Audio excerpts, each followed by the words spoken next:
I want to show you guys how to put together this foldable Vevor garage creeper. They do have directions, but they don't really show you how to make it. But this is what it's going to look like when it's all done here. So first we have these two frames that look like this, and then this little head piece here. So what I'm going to work on first off is this frame, and I'm going to kind of take this larger frame and put it this way into this smaller frame. I have them with the cushions facing downwards. And I'll try to zoom in when I can on this video. So, and this is what it looks like. It has a little spring-loaded bolt that goes through right here. So you can see where this goes into the hole here. And this just kind of helps hold it together while you put other items in. Now these are the tube nuts. And you're going to want to put the tube nuts into these vertical holes right here, because underneath we're going to put the casters underneath. I'm going to speed up on parts that need to be speeded up also. So I went ahead and put them in, and these, we're going to put the wheel casters just in and kind of turn this, and we're just going to turn it however we can here. And sometimes you have to put some upward pressure while you're turning it. And then we do have the little hex key, and we're just going to turn that while I like to hold the bottom part in place and kind of push some pressure upwards while I'm doing this. And you're going to do this for all wheels. I think it's going to be 6 wheels all together. And you're just going to repeat this process wherever you put those tube nuts in. So I'm going to speed this up here. I'm going to turn it around, and we're going to do the same thing for this tube nut.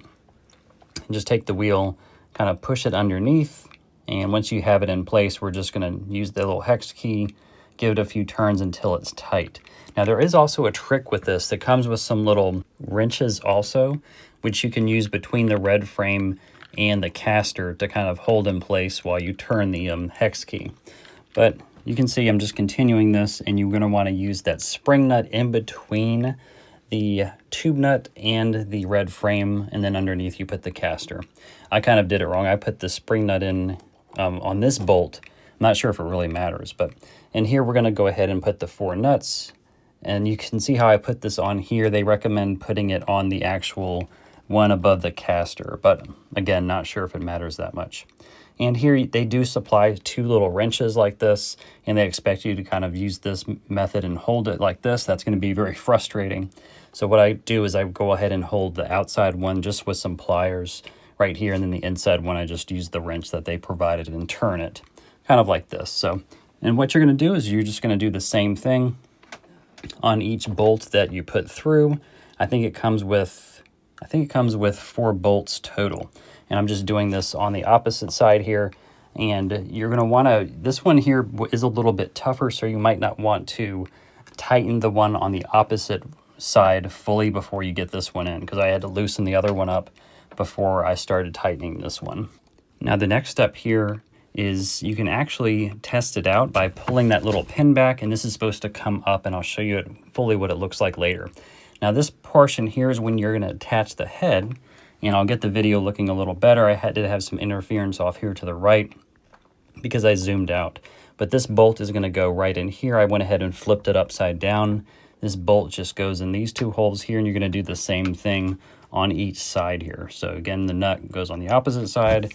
Go ahead and tighten it up with your pliers, and then use the little included wrench or your own wrench or socket. I think it is a number 12 socket if you do want to just hold it instead of using the plier.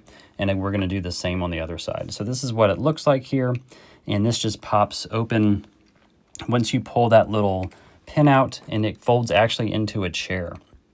So this is pretty nice, guys. It does hold quite a bit of weight. This is great if you're going to be using it in the garage, if you're a mechanic, if you're a DIYer. And then all you do to flatten it back out, just straighten this top portion, and you can just hold your knee or your arm on the bottom portion, pull that pin out, and then it will flatten straight up. So I hope this video guide helped as far as how to put this together, and go ahead and check out the next video.